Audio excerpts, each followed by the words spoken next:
You've written about lament in regards to racial justice. What does that look like when we've confronted shame and that then turns to justice? Like what does that justice look like? Yeah, that's a great question. My work is actually specifically in the book of Lamentations, which is a very ignored book of the Bible, but I think it says a lot about racial justice when we look at the book of Lamentations. It says a lot about suffering and how we respond to suffering.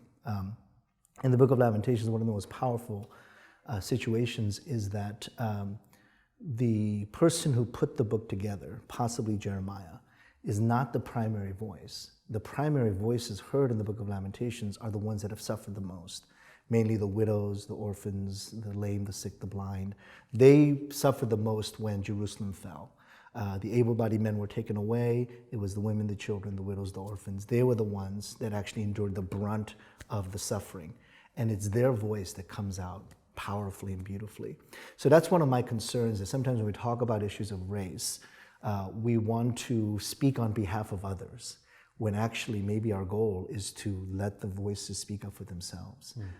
Allow the voices that have been so silenced for so long to speak up in a way that we can hear. And I see this especially in women of color, where we have certainly silenced women across the board, but women of color very rarely have a voice in many of our American evangelical conversations. And for a number of different reasons, they've suffered the most historically. And so can we, as a community, elevate these voices, because they're the voices that have not been heard.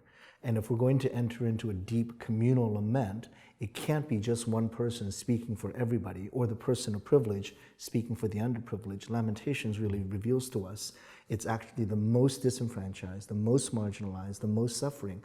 They have the most powerful voice in this story.